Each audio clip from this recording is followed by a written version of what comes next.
स्वागत करता हूं मैं ओमराज सरदार, आप सभी का आवाज़ इंडिया के उसी बहुचर्चित शो में जिसका नाम है आवाज़ आपकी। दोस्तों, इस वक्त हम लोग एक पेट्रोल पंप, इंडियन ऑयल के पेट्रोल पंप के सामने खड़े हैं। पिछले 2 सालों से देश भर में लॉकडाउन चल रहा है कोरोना के चलते, और उसी लॉकडाउन के तहत पेट्रोल, डीजल, गैस, खाद्य तेल और बाकी सारी चीज़ों की कीमतें बढ़ रही हैं। लॉकडाउन में लोगों के रोज़गार गए, लोगों की आमदनी पे एक बहुत बड़ा सवाल खड़ा हुआ था कि लोगों ने करना क्या चाहिए। और ऐसी स्थिति में पेट्रोल के बढ़ते हुए भाव, इन सारी चीज़ों के बीच में एक आम इंसान की क्या राय है, हम लोग उन्हीं से बातचीत करके जानते हैं। पूछते हैं कि जिस तरह से पेट्रोल की कीमतें बढ़ रही है, क्या उनकी आय में कुछ वृद्धि हुई है या नहीं, ये उन्हीं से बातचीत करके जानते हैं। हाँ सर, आपका नाम? राहुल। क्या करते राहुल? राहुल, मैं नेटवर्क मार्केटिंग करता हूँ। Network marketing. पेट्रोल पंप पर हम लोग खड़े हैं। हाँ। विधान चौक। हाँ तो पेट्रोल से संबंधित आपको सवाल। हाँ। पेट्रोल की बढ़ती कीमतों को लेकर पेट्रोल पंप पर आने के बाद सबसे पहला विचार मन में क्या आता है? कि बहुत ज़्यादा हो गया ये पेट्रोल, मतलब एकदम 100 के ऊपर नहीं चाहिए था, उसके थोड़े नीचे चाहिए था। कितना नीचे, क्या एक्सपेक्ट कर रहे हैं? कम से कम 85-90 तक चाहिए था। 85-90 तक चाहिए था। लेकिन इसके पहले जब 85-90 के भाव हुआ करते थे, हाँ तो विपक्ष में बैठने वाले लोग हाँ उस वक्त की सरकार को चूड़ियाँ भेजने की बात करते थे। हाँ। आज ऐसे किसी तरह की कोई आंदोलन नहीं, आजकल तो कुछ भी नहीं हो रहा है पर उतना दिखाई नहीं दे रहा लोगों को, मीडिया नहीं दिखा रही। मीडिया नहीं दिख रही? नहीं क्यों, दिखा क्या वजह है? सोशल मीडिया पे दिख रहा है पर मीडिया नहीं दिखा रही। क्या वजह हो सकती है? अभी वो तो आप भी समझ सकते हैं, मीडिया नहीं दिखा रही। हाँ, तो मैं आपकी राय जानना चाहता हूँ। क्योंकि कांग्रेस को नहीं दिखाना चाहती, विपक्ष को नहीं दिखाना चाहती नहीं मीडिया। दिखाना चाहिए। तो ये जो मतलब एक इंसान की आय हाँ और बढ़ती कीमतें हाँ। कैसे मतलब हो पाएगा ये सब? पेमेंट बढ़ाना चाहिए, सरकार ने क्या करना? लोगों को इनकम बढ़ाना चाहिए, लोगों का इनकम इनकम बढ़ाना चाहिए। और जो भाव जिस तरह से बढ़ रहे हैं उसमें भाव, इनकम बढ़ेगी तो फिर वो अपना ऑटोमेटिक बैलेंस हो जाएगा। अच्छा, मतलब भले भाव कम ना हो, इनकम तो बढ़ाना चाहिए। हाँ। मेरा नाम अर्चना शंबेकर। अभी आप देख रहे हो मैं हाँ एक जॉब करती हूँ, प्राइवेट जॉब करती हूँ। बट अभी कैसे हो गया, मेरी खुद की गाड़ी होने के बावजूद मुझे अब ऑटो या साइकिल से आना पड़ता है, क्योंकि पेट्रोल इतना महंगा कर दिया। पहले से भी बहुत ज़्यादा, पहले क्या बोलते कांग्रेस थी तब भी यही हाल था। पहले तो 75 कुछ था, अभी तो उससे भी ज़्यादा 115 रुपये लीटर पेट्रोल अगर हो गया है तो इंसान, एक गरीब इंसान क्या खाएगा घर में? 115 रुपये का 1 लीटर पेट्रोल भर के कहाँ कहाँ घूमेगा? तो ये मुझे ये लगता है कि ये जो सरकार है, ये सिर्फ क्या बोलते हैं पेट्रोल के ही नहीं तो बाकी सब चीज़ों के तो दाम बढ़ा ही रही है। लेकिन हमारा इतना ही कहना है, अभी आपने ये देखा होगा, स्कूल की फ़ीस का भी देखा होगा। स्कूल की फ़ीस आ गई, पेट्रोल आ गया, तो हम जैसे आम इंसान क्या करेंगे? हम सरकार से यही कहना चाहेंगे कि आप कम से कम पेट्रोल का दाम तो भी कम कीजिए। स्कूल के लिए अगर नहीं कर सकते हो तो एटलीस्ट पेट्रोल तो भी कम कर दीजिए, ताकि आपकी जो सरकार है आगे वो रह सके, अदरवाइज नहीं रहेगी यहाँ पे। माझं नाव हरीश निखाडे, क्या करते सर? मी अकाउंटंट आहे। सर, जिस तरीके से रोज पेट्रोल के भाव बढ़ रहे हैं, पेट्रोल पंप पे आने का पहला विचार मन में क्या है? देखिए, जितना अभी रेट बढ़ा है पेट्रोल का, सबसे पहला विचार तो यही आता है कि बजट पूरा हमारा ख़राब हो गया इसकी वजह से। जो हम महीने के बजट के लिए निकालते थे पेट्रोल के लिए, उसमें एकदम से 25% अभी बढ़ गया है। यानी जो हम मंथली 2400 रुपये निकाल के रखते थे पेट्रोल के लिए, अभी वो एकदम से 3500-4000 के करीब पहुंच गया है, जिसके वजह से बहुत दिक्कत हो रही है। सर, आमदनी और बढ़ते हुए भाव, जी। इस तरह क्या? देखिए, आमदनी तो वही है अभी भी जो 1 साल पहले थी, बस महंगाई इससे ज़्यादा और बढ़ गई है। आमदनी में बढ़ोतरी नहीं हुई है, क्योंकि पिछले 2 साल से कोरोना की वजह से सब जॉब्स हमारे बंद थे, अर्निंग सोर्स कुछ भी नहीं था। और अभी ये पेट्रोल अभी इतना बढ़ गया है, मगर सैलरी नहीं बढ़ पाई इसके वजह से, कोरोना की वजह से। तो आमदनी तो वैसा ही है, बस महंगाई बढ़ रही है। गैस सिलेंडर अब पहले 720 रुपये का था, अभी 980 रुपये का हो गया है। पेट्रोल भी बढ़ गया है, सब चीज़ें बढ़ी हुई है। ग्रॉसरी, हम किराना भी लेने जाते हैं तो उसका बजट भी एकदम से 30 से 40% से बढ़ गया है बजट। आमदनी तो उतना ही है, बस मैं यही कहता हूँ कि आमदनी भी उतने उसके हिसाब से बढ़ना चाहिए, जो नहीं बढ़ रहा है अभी भी, बस महंगाई बढ़ रही जमाना है। हुआ करता था जब पेट्रोल, केरोसिन, डीजल गैस या फिर किसी और चीज़ के अगर भाव बढ़ते हैं तो जो विपक्ष में लोग बैठे थे तो सरकार को चूड़ियाँ भेजने की बात करते थे, सरकार ने चूड़ियाँ पहन लेनी चाहिए। आज इस तरह के आंदोलन नहीं होते।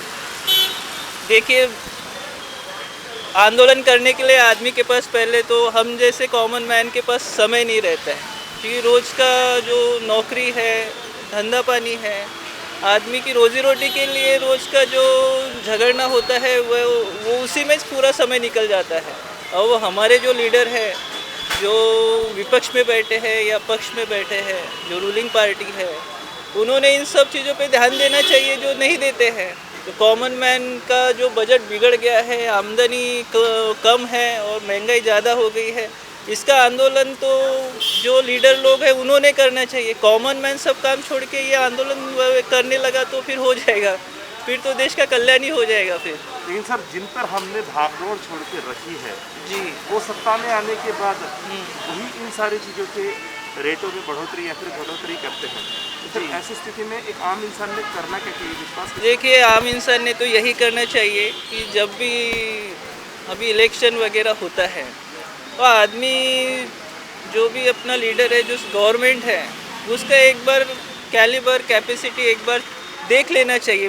मैं अकाउंटेंट हूँ तो मैं हमेशा फाइनेंस से रिलेटेड ही मैं देखता हूँ, जो कि अभी महाराष्ट्र गवर्नमेंट में मुझे नहीं दिख रहा है, कुछ मैनेजमेंट नहीं दिख रहा है। जो महंगाई बढ़ी है, जो बजट अभी सब लोगों के ख़राब हो गए हैं, उसके बारे में गवर्नमेंट बिल्कुल भी ध्यान नहीं दे रही है। ना सेंट्रल गवर्नमेंट ध्यान दे रही है, ना स्टेट गवर्नमेंट ध्यान दे रही है। तो इसके लिए तो भी तो पहल यही किसने करनी चाहिए आपके साथ? पहल तो देखा जाए तो कॉमन मैन नहीं करनी चाहिए, हम जैसे लोगों ने। बट अभी क्या है, हम हेल्पलेस है। अभी अगर विश्वास दिखाए भी तो किस पे विश्वास दिखाए? बीजेपी आई है सर, पूरा हर चीज़ महंगी हुई, हर चीज़ महंगी हुई। अभी ये बताइए सर, आप ये गैस सिलेंडर बैग कितना था और अभी कितना है? पेट्रोल बैग कितना था? पहले था 80 ऊपर आज तक नहीं गया। 80 तो मैंने बहुत बोल दिया, 60 ऊपर नहीं गया। आज पेट्रोल के रेट है सर 108 रुपीज़, है ना? तो सर उसका मीनिंग क्या है कि हमारे मोदी जी सो रहे हैं। यकीनन सर, यकीनन ऐसा बोल सकते हैं आप। सर देखिए, एक्चुअली कैसे सर के तो सर अभी तुमको समझना चाहिए सर कि तो मिडिल क्लास के लोग अगर बाहर जाएंगे नहीं, कुछ हाथ में आएंगे तो सर उनके भी पीछे से भी बच्चे हैं, उनको से क्या पालेंगे। लेकिन सर, जिस तरह से कीमतें बढ़ रही है उस तरह से शहरों में विकास भी तो हो रहा है।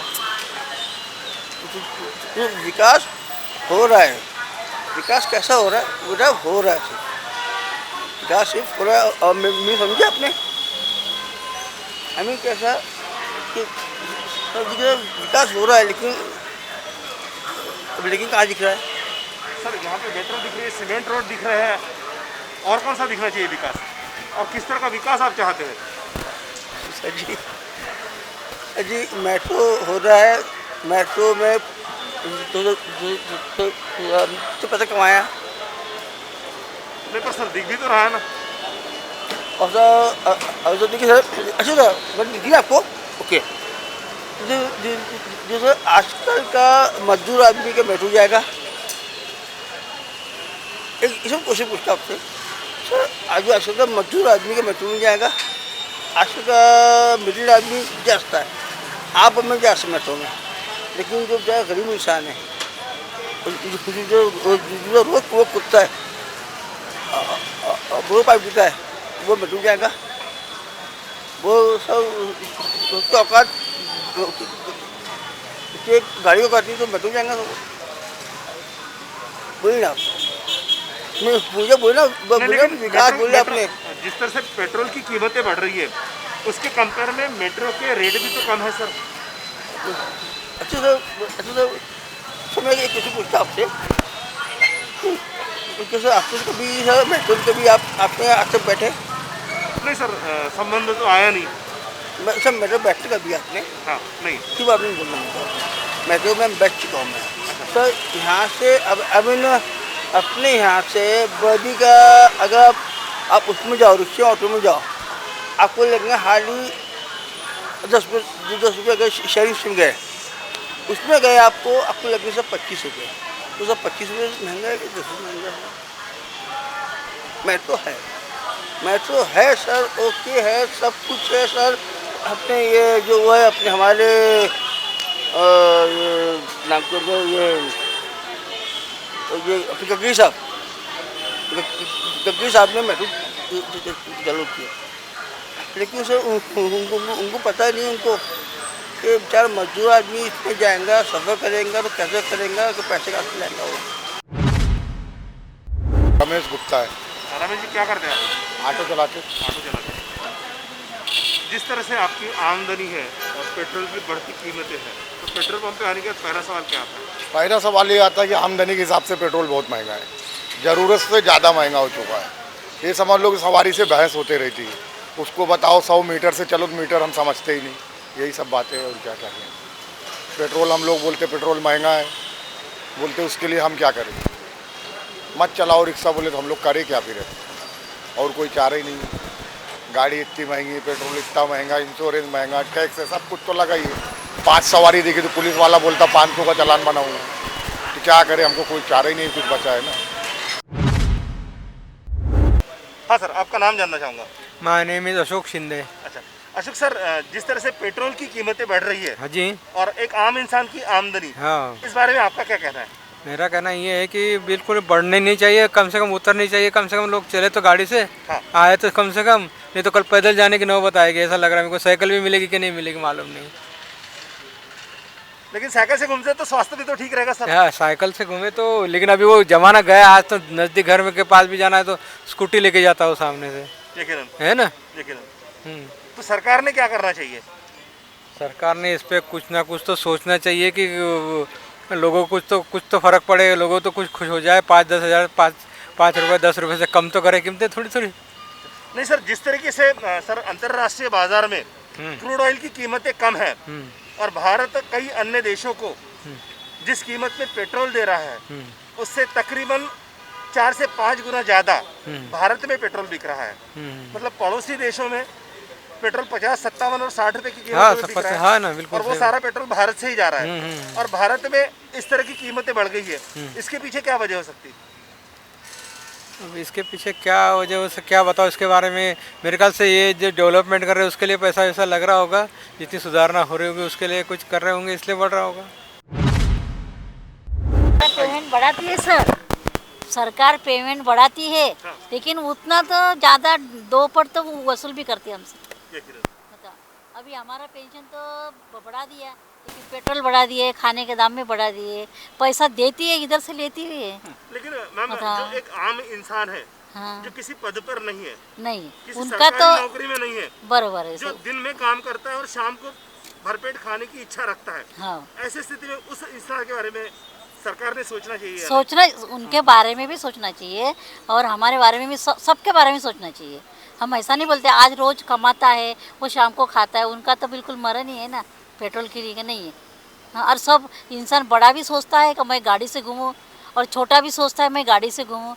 अब पेट्रोल ऐसा बढ़ता जाएंगे तो क्या करेंगे बता। इसके बारे में सरकार ने थोड़ा सोचना चाहिए बस। एक समय हुआ करता था जब पेट्रोल की कीमतें बढ़ती थी, हाँ, तो जो विपक्ष के लोग थे वो सरकार को चूड़ियां भेजने की बात करते थे। आज वो सारे प्रजाति लुप्त हो गई है। लेकिन ये तो राज्य की बात हो गई ना, हम लोग केंद्र की बात कर रहे हैं। जो भी है यानी उनके हिसाब से भी अगर देखा जाए तो उन्होंने सोचना चाहिए ना हर एक चीज़ें। पेट्रोल का भाव बढ़ा दिया, रोज के रोज बढ़ते जा रहा है, कम तो हो ही नहीं रहा। 5 पैसे से कम कर 10 पैसे बढ़ाते, कैसा करें? पेट्रोल पंप पे आने का पहला सवाल क्या आता है? क्या इच्छा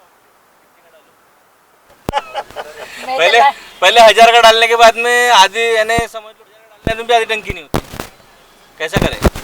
एक बात बताओ, एक बात देखो, जापान में कैसा है, जैसे कीमतें बढ़ती है कि नहीं, जैसे कीमतें बढ़ती वो लोग मतलब प्याज का कीमत बढ़ी, प्याज खाना बंद कर देते हैं। वैसा यहाँ भी सर एकदम कुछ करना चाहिए, बिल्कुल बंद गाड़ी, साला नहीं जाने का हमको।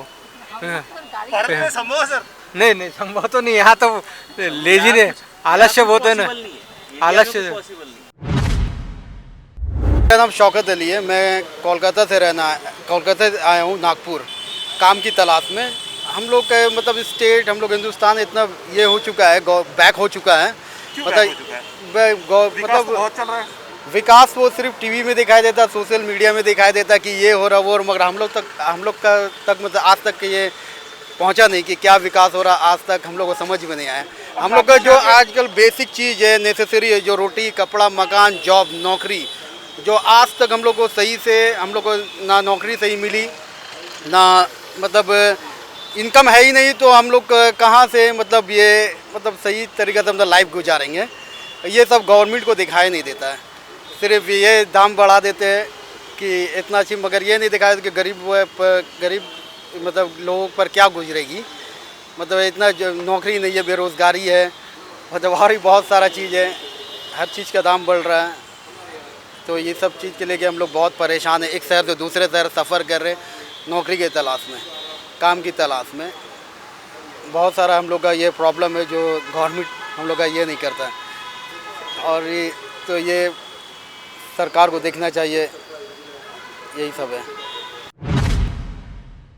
की कीमतें बढ़ रही है और एक आम इंसान की आय जो है, इसके ऊपर पहले तो आपका नाम बोलिए और इसके ऊपर आपका क्या कहना है वो बताइए। चंद्रशेखर तिवारी। हाँ जी। उसके ऊपर कहना यह है कि पेट्रोल के जो दाम बढ़ रहे हैं, तो जैसे सब चीज़ की महंगाई बढ़ रही है वैसे पेट्रोल का भी दाम बढ़ रहा है।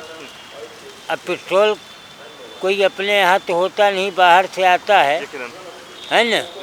अब उसमें कुछ तो हम लोगों की गलती है, जो हम लोगों की ये गलती है कि हम लोग चुपचाप जो भी आता है उसको हमको सहन करने की आदत पड़ गई है। हम सहन करते जा रहे हैं जो भी हो रहा है। कुछ दिन हम सोचते हैं कि ऐसा नहीं होना चाहिए, लेकिन बाद में वो उसके ढल जाते हैं हम लोग। यानी वो चालू है तो चालू है, चलन दो, क्या करना है अपने को। दुनिया जैसे चल रही है अपन वैसे ढलते जा रहे हैं, यही कहना है और क्या।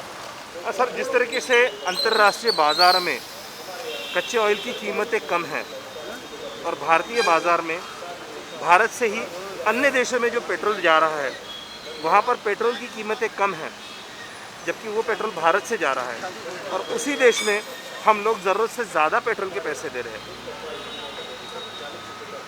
इस बारे में आप क्या कहेंगे? इस बारे में ये क्या कहेंगे कि वो हम लोगों की कुछ तो मजबूरी है, जो हमारी आर्थिक व्यवस्था देखने वाले यानी उस तरह से कर रहे हैं। जैसे कुछ केंद्र सरकार की गलती है, कुछ राज्य सरकार की गलती है। ये टैक्स जो बनते हैं, केंद्र सरकार अपना टैक्स लेती, राज्य सरकार अपना टैक्स लेती, और हम लोगों को यानी पब्लिक से लेना है तो कोई न कोई बहाने से उनके पास पैसे जाना चाहिए। अब पैसा पब्लिक से ही जाएगा ना, है ना। तो पब्लिक का पैसा बोले तो पब्लिक कितने मुश्किल से पैसा कमा रही है, कैसे कर रही है। आप करते क्या हैं? मैं कैटरिंग का काम है। हाँ जी। जिस तरह से लॉकडाउन हुआ, हाँ जी, आपके व्यवसाय पर कितना असर हुआ? मेरे 1 लाख का काम 1000 के बराबर हो गया। हाँ। यानी 18 मार्च 2020 से आज तक जो 1 लाख का काम होता था वो 1000 के बराबर हो गया है। यानी जहाँ पे 2000 लोगों का खाना होता था वहाँ 20 लोगों पे आ गया। अब 20 लोगों में नॉर्मल मेन्यू होते हैं, उसमें क्या देगा। और ऊपर से कीमतें बढ़ रही है। कीमतें तो बहुत बढ़ रही है। सिलेंडर की कीमत 500 रुपया, उसमें सब्सिडी भी आती थी, अभी 1000 रुपये हो गया। हम लोगों को सब्सिडी नहीं मिल रही, 40 रुपया सब्सिडी है, सिर्फ 100 के लिए है। तो हमारा कैसा है कि यानी तेल की कीमत देख लीजिए, जो तेल हमको 1200-1300 में मिलता था अभी हमको 2500 रुपये में मिलता है। पैसे हमको क्या है, जिसके पास ग्राहक के पास जाते हैं हम और बोलते हैं कि भैया महंगाई है, तो यही बोलता है कि तिवारी जी आप जैसे लेने वाले हमारे पास 10 जन खड़े हैं। एक समय हुआ करता था, हाँ, आज से 7 साल पहले 10 साल पहले एक समय हुआ करता था कि पेट्रोल की कीमतों में अगर 20 और 25 पैसे का इजाफा होता था तो एक प्रजाति ऐसी थी विरोध में बैठने वाली, हाँ, विरोध में खड़े हो जाते में बैठने वाले, वो सरकार को चूड़ियाँ बेचने की बात करते थे। बराबर है। सरकार के नाम से आंदोलन हुआ करते थे। आज वो प्रजाति विलुप्त हो गई है। वो विलुप्त इसलिए हो गई है कि जो ये कुछ तो अंधभक्त हो गए हैं।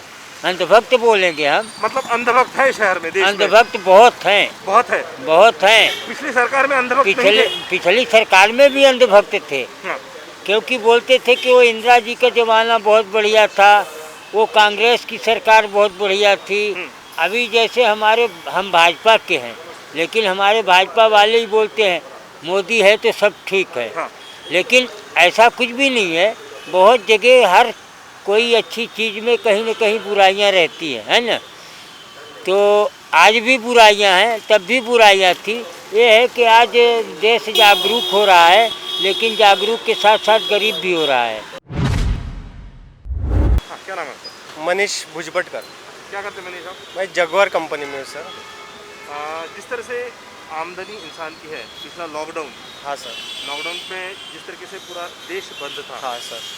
लोगों के आमदनी पर वैसे ही एक बहुत बड़ा असर हुआ। और आज बढ़ती हुई पेट्रोल की कीमतें, इस बारे में आपका क्या? आज जो पेट्रोल की जो कीमतें बढ़ रही सर, तो वो लोग नहीं झेल पा रहे, क्योंकि लॉकडाउन था, उस समय पे खाने के भी वांदे थे लोगों के। और अभी भी प्रॉब्लम है कि कम सैलरी में इतना सारा बजट कैसे कर सके। जैसे सिलेंडर है, जो भी चीज़ें हैं, जो जीवनावश्यक जो वस्तुएं अपने को, वो कहाँ से लाएंगे। गरीब जनता है, मिडिल क्लास लोग हैं, ये कहाँ से लाएंगे।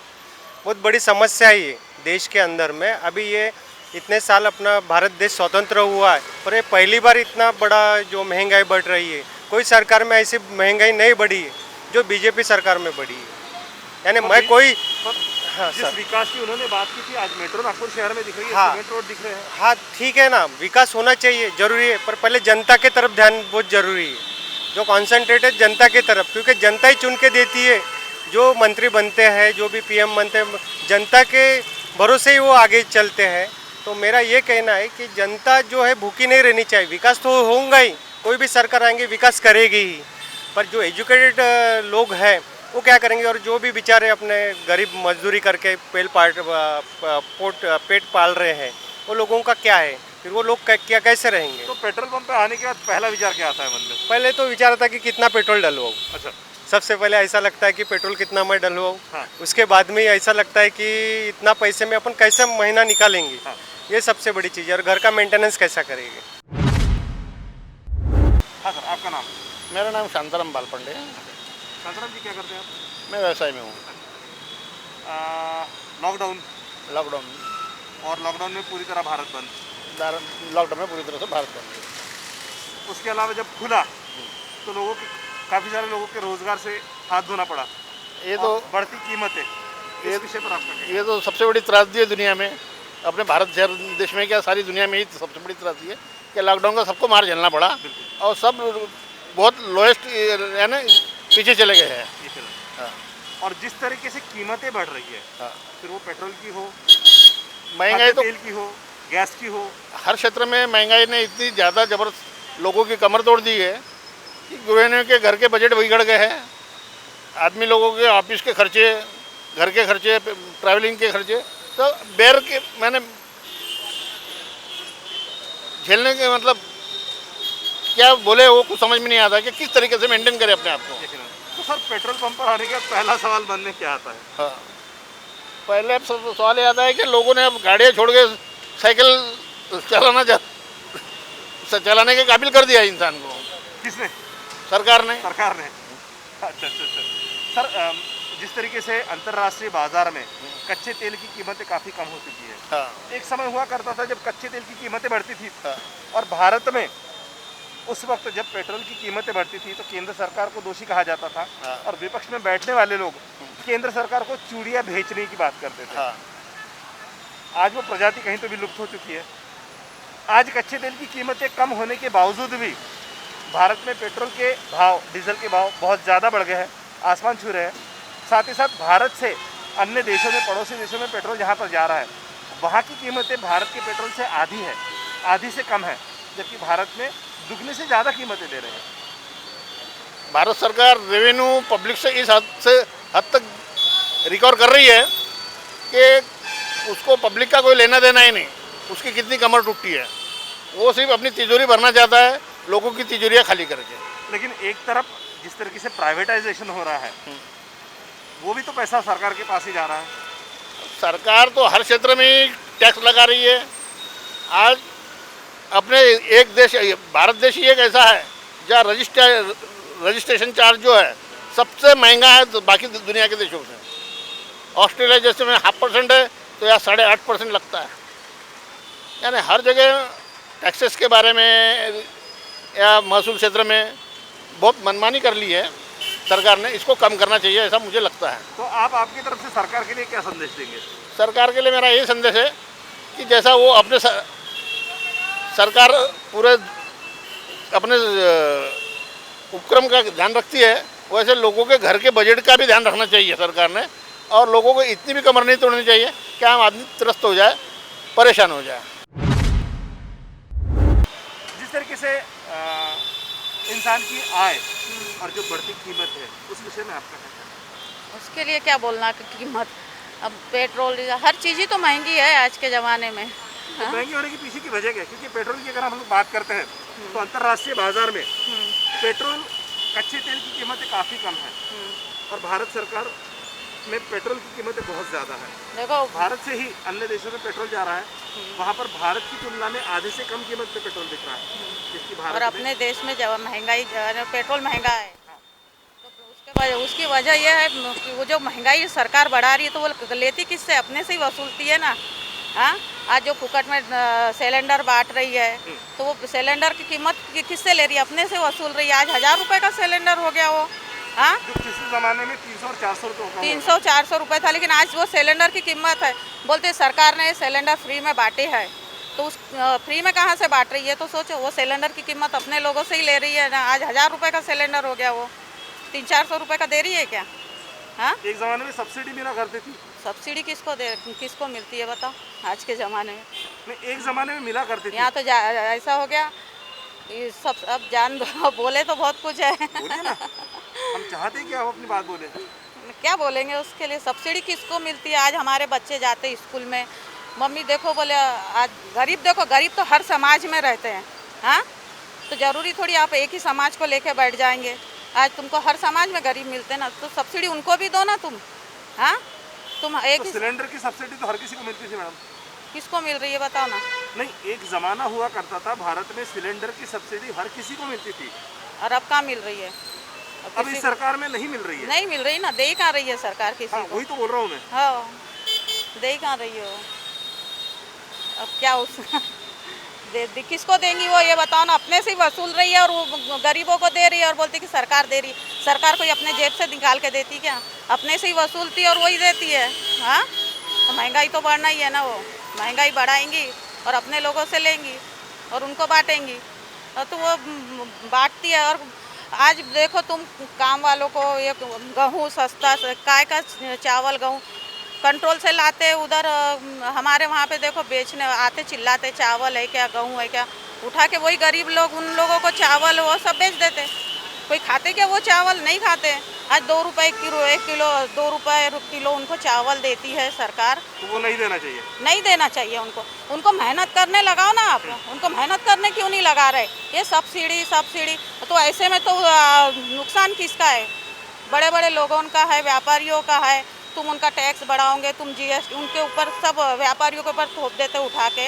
हाँ, हर टैक्स बोलो, कोई भी बोलो, व्यापारियों के ऊपर ही आता ना वो। तो व्यापारियों के ऊपर टैक्स नहीं लगना चाहिए? क्यों नहीं लग, मैं भी बोलती नहीं लगना। बहुत से ऐसे, फिर तुमको देना हो तो हर समाज को दो तुम।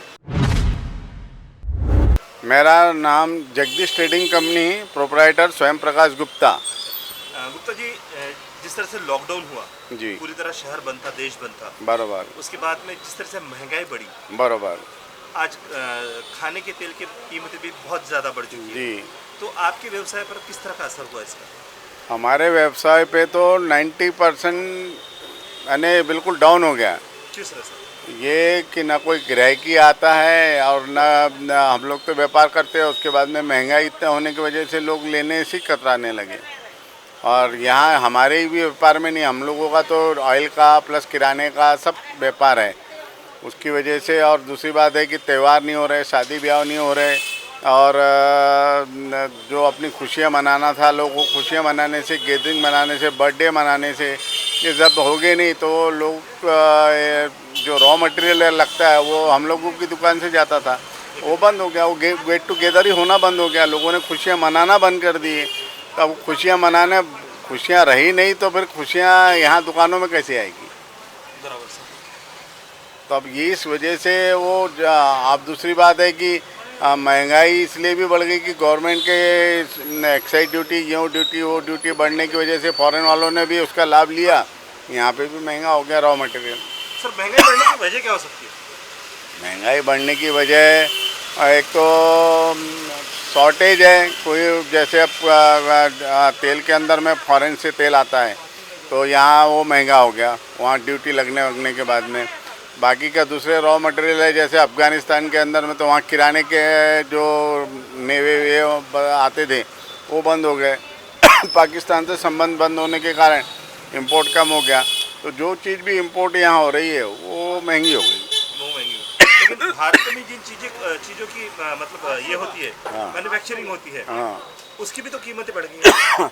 उसकी कीमत इसलिए बढ़ गई है कि कुछ समन्वय होता था इंपोर्ट और एक्सपोर्ट मिला के और यहाँ के प्रोडक्शन मिला के, तो वहाँ का इंपोर्ट जैसे कट हुआ है यहाँ पे आना, तो ऑटोमेटिकली जो यहाँ शॉर्टेज बन गया वो उठाओ तो वैसे का वैसे ही है, तो ये वो लेके उसके बाद में महंगा होना चालू हो गया। तो इसकी वजह से ही सब महंगा हुआ है और दिक्कत आई है तुम्हारे लॉकडाउन की वजह से।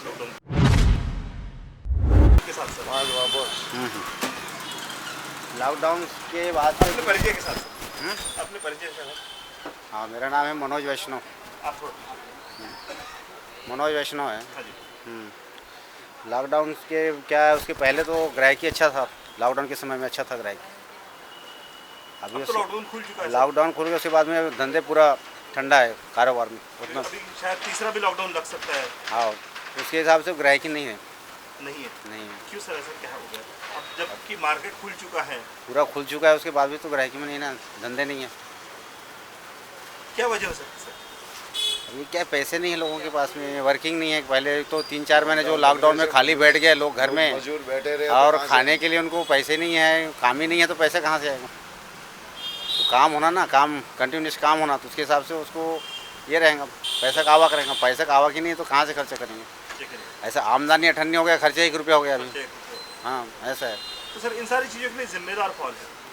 अब जिम्मेदार क्या है, गवर्नमेंट को उसके हिसाब से कुछ उसके ये बनाना चाहिए कि भाई वर्किंग चलना चाहिए उसके हिसाब से। वर्किंग पूरा ठप हो गया था, पूरा लेबर लोगों का तो काम पूरा बंद ही था। लेकिन कहीं तो भी गवर्नमेंट ने लॉकडाउन आपके और हमारे प्रोटेक्शन के लिए लगाया था ना। अपने सुरक्षा के लिए लगाया था कि भाई अपना सुरक्षा रहे, कि घर में बैठे हो, राशन मिल रहा है, ये कर रहा है, ऐसा करके सभी किया था। लेकिन राशन दे रहा है, लेकिन उनको पैसे तो होना ना, बाकी चीज़ों के लिए पैसा लगेगा ना। तेल लेना है कि मिर्ची लेना है, तो उनके लिए तो पैसे लगेंगे ना उनको। ऐसा ये सब पे है। अब उसके हिसाब से गवर्नमेंट को क्या है, हमेशा जो चालू रखा है तो कंटिन्यू चालू, हर चीज़ काम जो टाइमिंग देना चाहिए, भले 4 घंटा करेगा 5 घंटा करेगा, हर काम वाले का अन्य जो व्यवसाय है उनको पूरा कंटिन्यू चलना चाहिए। चाहे लेबर का बोलो, व्यापारी का बोलो, काम चालू रहना चाहिए। काम चालू रहना। हाँ, भले कम समय का दे, 5 घंटा दे, 4 घंटा दे, लेकिन वो चलना चाहिए कंटिन्यू। मतलब पूरी तरह बंद नहीं होना चाहिए। हाँ, पूरी तरह बंद नहीं होना चाहिए। स्नेहा आवरकर, ज्योतिषी हूँ मैं। अच्छा, अरे क्या बात है। तो लॉकडाउन के पहले आपने कुछ प्रेडिक्शन किया था? नहीं। आप ज्योतिषी है तो नहीं, इसलिए एक आम सवाल पूछ रहा हूँ कि आमतौर पर जो ज्योतिषी लोग होते हैं वो प्रेडिक्शन करते हैं कि ऐसा होने वाला, वैसा होने वाला। वो मेदिनी ज्योतिष में आता है। हम फलित ज्योतिष है जो इंडिविजुअल रहता है ना, उसके बारे में पढ़ाई करते हैं। और ये जो रहता है मेदिनी ज्योतिष में आते हैं, और ये बड़े बड़े जो ज्योतिषी रहते हैं उसका ये अभ्यास करते हैं। हम लोग नहीं करते इसका, वो अलग है। उन्होंने भी इस तरह का कोई प्रेडिक्शन किया? हाँ, तो कुछ ज्योतिष शास्त्र के उसमें बहुत सारे श्लोक बहुत सारे व्यापक है, वो महासागर जैसी है। थोड़ा सा पढ़ लेते हैं और टीवी पे आ जाते हैं और बताते हैं हम बड़े ज्योतिषी। बड़े ज्योतिषी सिर्फ पराशर ऋषि थे, भृगु ऋषि थे, अभी कोई नहीं है। सिर्फ अभी कम थे अपने ये छोड़ के, क्या उनका नाम, के एन राव जो है वो लेजेंड है इसमें। जैसे वो एस्ट्रोलॉजी में उन्होंने सुप्रीम कोर्ट में केस भी चले, इट्स अ साइंस करके, इस तरह से। लेकिन उनके भी कुछ है, कुछ काटे रहते, एक्सेप्शन नहीं तो वर्ल्ड बनता रहता ही है। देखो, ये मैं जहाँ तक लॉकडाउन की बात है ना, तो इंडिया में एक बात समझ में आ गई, कौन कितना टांग खींचता है और कितना सपोर्ट करता है। मतलब बहुत से लोग सपोर्ट भी कर रहे थे, कुछ लोग इसी बात का बेनिफिट भी उठाया। जैसे एक तरफ ऑयल में देख लो, 1000 से बढ़ गया ना तो 200 से कम होगा। अभी देखो डिमांडिंग कम है लेकिन रेट बढ़ रही है, वो समझ में नहीं आ रहा। एक प्रोडक्ट की डिमांड जब बढ़ती है तो उसमें प्राइस भी बढ़ेंगे। डिमांड कम है तो प्राइस डाउन होना चाहिए ना, लेकिन ऐसा नहीं हो रहा। प्राइस डाउन ऑटोमेटिकली वर्क कर रहा है, लेकिन डिमांड कहाँ फिर? अरे अब लोगों के पास पैसा आ नहीं आ रहा, ऑटोमेटिकली बढ़ रहा मतलब ऑटोमेटिकली। जैसे एग्जाम्पल मैंने जैसे इस बार सोयाबीन के ऑयल के प्राइस देख लो, 1000 उसमें 600-700 का पिकअप पकड़, और रेट कितना कम हो गया? 200 से कम हो रहा, समझ में नहीं आ रहा। और गवर्नमेंट करते इसमें सेल टैक्स जो कुछ भी है इसमें कम क्यों नहीं कर रही? फिर वे कोरोना के सबके ऊपर मारे ना, तो इसमें कम करना चाहिए। इंडिविजुअल में गो पे करो, इस पे करो, तो उसमें कुछ भी कम नहीं कर रहे, सवाल नहीं उठता। अपने वाला अपना पेमेंट कैंसिल करो बोला, वो भी नहीं कर रहे। ये संभव है? क्यों नहीं संभव है? पॉसिबल है। सरकार में बैठे लोग, सरकार में नहीं, वो इंडिविजुअल है ना, वो जो देश के बारे में सोचता होगा तो करेगा, जो भारतीय होगा तो करेगा, नहीं होगा तो नहीं करेगा। मतलब जो लोग निर्णय नहीं ले रहे आप उनको भारतीय नहीं कह रहे हैं। सही बात है, इंडिया के बारे में सोच ही नहीं रहे। हर किसी के बारे में सोचेंगे वही इंडियन है, सवाल उठता नहीं। देश में ऐसा कौन है जो भारत के बारे में? अपने इसमें वही तो प्रॉब्लम है, हर बोलता भारतीय है, हर कोई बोलता भारतीय है, हाँ करता कोई नहीं, सवाल नहीं उठता। देखो प्रैक्टिकली देखो, वो बाहर वो न्यूज़ पे क्या बोल रहे हो छोड़ो, लेकिन ऐसा बोलने से आपके ऊपर भी देशद्रोह का आरोप लग सकता है। देशद्रोह की बात नहीं है, मैं ये बोल रहा सब जन मिलके करो। ये अभी ये टाइम ऐसा है कि सब जन मिलके करेंगे तो बहुत आगे जाएंगे, भारत भी आगे जाएंगे, मैं भी आगे जाऊँगा, सब जन आगे जाएंगे। मेरा मतलब ये है, इसकी टांग खींच के उसकी टांग खींच मतलब ही नहीं ना। देखो लीडर है वो तो है, उनके पत्रिका हमारे हिसाब से बहुत अच्छे कर्म किए इसलिए वहाँ तक लेवल पे गए। हमने किया रहा तो हम भी वहाँ पे रहते हैं। मैं ये सोचता हूँ उनके कुछ डिसीजन ग्राउंड लेवल पे नहीं होता। अब मेरे एरिया के बारे में सुनेंगे तो कैसे, जब तो क्या बोलते उसमें अनाज बांटे थे गवर्नमेंट ने, तो हमारे इसमें वो जो वार्ड मेंबर थे उसने अपने ही लोगों को पहचान, लोगों को डबल बांट दिया, ठीक है। तो ये मैंने खुद आंखों में देखी थी, उसको बोला भी हमने, लेकिन नहीं, मैं ऐसी नहीं बोल रहा कुछ। तो गवर्नमेंट के छे वो भी गवर्नमेंट एम्प्लॉय है ना, वहाँ लेवल तक है, वहाँ की पॉलिसी यहाँ तक नहीं आ रही, बस इतना बता रहा है। हाँ, आप जाओ, कैमरा मत लेके जाओ, इंडिविजुअली जाओ और इंक्वायरी निकालो, you will get a truth. Camera में हमें कुछ भी बोलेंगे, वो अपनी अच्छी बातें बोलेंगे। मैं बोलता भारतीय मतलब ये होता है जो भारत के बारे में सोचे, अच्छा सोचे, बस वो भारतीय है। क्या बोल रहे हैं? हाँ, अरे वो पुलिया तोड़ना, बनाना, पब्लिक को आने जाने में परेशानी होना, ये सब चीज। लेकिन विकास तो हो रहा है ना। अरे काय का विकास हो रहा है? वो कैसा है विकास, किसका हो रहा है? लीडर लोगों का, उनके जेब भर रहे। हम लोग क्या कर रहे हैं? कमा रहे और खा रहे, बाकी किसी का विकास नहीं हो रहा इधर। विकास, अरे क्या हो रहा है विकास? काय का विकास है? क्या आप बताओ ना, क्या आप देखो रास्ते अच्छे दे रही है। क्या रास्ते को खाएंगे? क्या रास्ता खाएंगे? आपको मेट्रो दे दी गवर्नमेंट, तो मेट्रो में खाना खाएंगे? मेट्रो नौकरी दे रही क्या हमको? ये दुकान 4 बजे तक करे थे, ये क्यों नहीं आप लोगों ने 10 बजे तक कराए? हाँ, इसमें इतनी महंगाई हो गई है। जो तेल हमने लिए 105 रुपये का 95 रुपये का था, आज 135 रुपये का है। ये किसका जा रहा है? हम जा रहा है, हमारा जा रहा है। और अभी काम कुछ भी नहीं है, पूरे धंधे बंद है। आप क्या करते हैं? क्या करते? हाथ मजदूरी करते। हाथ मजदूरी नहीं मिल रही। कैटरिंग का काम है मेरा वाला, अभी शादियाँ बंद करके रखे, पूरे कार्यक्रम बंद करके रखे, तो इंसान क्या करेगा? आप ही बताओ ना।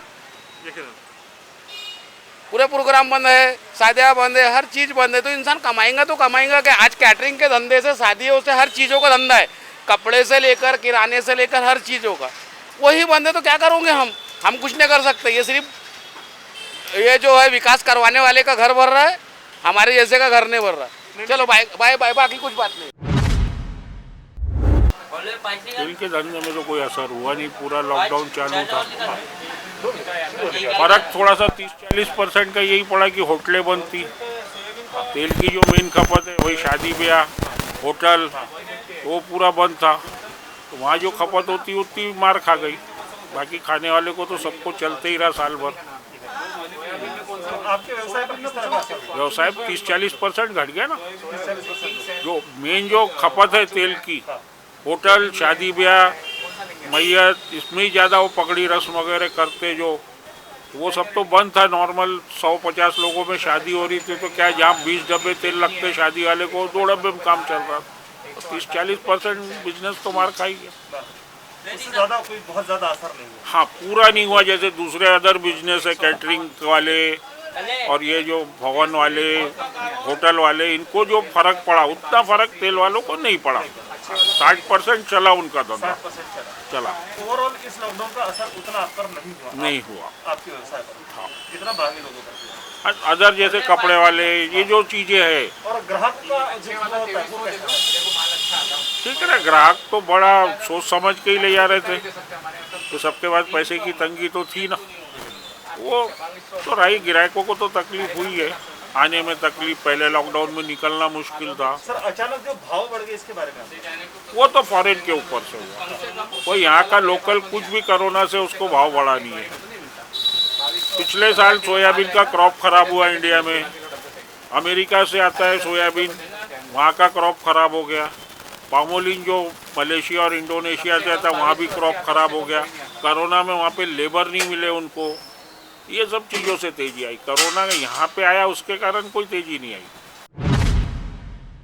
एक्चुअली क्या मेरे क्षेत्र में जैसे देखा जाए तो हमारा तो ऑयल का बिजनेस है, तो वो चालू ही रहा, तो हमारे को तो फ़र्क नहीं पड़ा। बाकी लेबर का प्रॉब्लम बहुत गया था, तो लेबर गई हुई वापस नहीं आ रही है, और बाहर के जो गिराई के वो भी नहीं आ रहे, मतलब यानी जो खेड़े गाँव से जाते थे तो सब टोटल आना बंद है। फ़र्क तो वही पड़ा है बस। फर्क पड़ा। हाँ, अभी जिस तरह से तीसरा लहर में और संभावना है लॉकडाउन की, तो क्या लगता है आपको? लॉकडाउन तो करना ही पड़ेगा, तीसरी लहर आएंगे तो लॉकडाउन तो करना ही पड़ेगा बस, उसके बगैर कोई चारा नहीं। जैसे कल फिर मेरे ख्याल से शायद 14 पेशेंट हुए, और कुछ पूना से जो 14 पुलिसमैन आए तो वो भी पॉजिटिव निकले, तो ये लहर तो बनेगी थोड़ा सा यार, तो उसका इफेक्ट तो आएगा। माझं नाव आहे दत्तात्रय रामराव येनूरकर. माझं राहणं इथवारी नेरबुतल्यामध्ये आहे. हे माझी आमच्या आजोबाची आजची दुकान आहे, ज्या 100 वर्ष झाले दुकान आमच्यावालं. लॉकडाऊन नंतर कसं आहे साहेब, आता आपलं तर काही नाही म्हणा, पण जे मध्यमवर्गीय लोक आहे त्याच्या खूप नुकसान झालं आहे. कारण का भाव प्रचंड भाव वाढले, प्रत्येक विषयात वाढले. तेलामध्ये वाढले, धान्यामध्ये वाढले, बाकी विषयातही वाढले. काही करून काय आलं का लॉकडाऊनमुळं असं झालं आहे का पुष्कळदा यांनी जो लॉकडाऊन केला तो बंद राहिला. त्याच्यामुळं काय आलं का पुष्कळ काही धंदे जे आमच्या तर ठीक आहे, आमच्या जीवनावश्यक वस्तू होतो, आम्हाला काही फरक नाही पडला. पण कपडेवाले बाकी प्रकार जे जनरल स्टोअरवाले त्यांच्यावर बिचारे दोन्ही बरोबर मार पडली. एक तर लॉकडाऊनमुळं त्यांच्या पगार पण द्यायला लागला त्यांच्या कर्मचाऱ्याच्या, नाही तर मग कर्मचारी सोडून चालले गेले. हा पुष्कळ म्हणजे त्याचा काही नाही म्हणा, बाकी असं फरक नाही पडला. पण मध्यमवर्गीय आणखी जे छोटे दुकानदार आहे त्यांना फरक पडला. तिसरी लाट येण्याची शक्यता आहे? नाही नाही नाही, मुश्किल नाही, मला नाही तिसरी लाट येण्याची शक्यता आहे पुन्हा? वाटत. मला नाही वाटत. मला वाटते का पुढच्या वर्षी होईल ते होईल, आता ह्या वर्षी नाही होत. यावर्षी नाही? नाही. पण ज्या पद्धतीने पेशंट वाढत आहेत, तर आता पेशंट आता असं आहे, थोडी जे काळजी घ्यायला पाहिजे ते काळजी घ्यायला आवश्यक आहे. तर तिसऱ्या लाटेमध्ये लॉकडाऊन व्हायला पाहिजे की नाही व्हायला पाहिजे? पण आता असा सरकार फक्त जे जीवनावश्यक वस्तू आहे त्यांना सूट देते, बाकी लोक बंद राहते. आता तसं पाहिलं तर मोठ्या मोठ्या उद्योगपती पण याच्यात आहे, असं नाही. पण मॉल बंद झाले, हे बंद झाले, ते बंद झाले, त्यांच्यावर नुकसान होते ना. म्हणजे म्हणणं का सरकार थोडी संधी द्यायला पाहिजे, काहीतरी वेळ द्यायला पाहिजे होता. पूर्ण म्हणजे असं बंद नाही करून टाकायचं. हां, जसं 4 घंटे सकाळी, दुपारी 4 घंटे किंवा संध्याकाळचे 4, 5 ते 9 असे काही वेगळे वेगळे विभागणी करून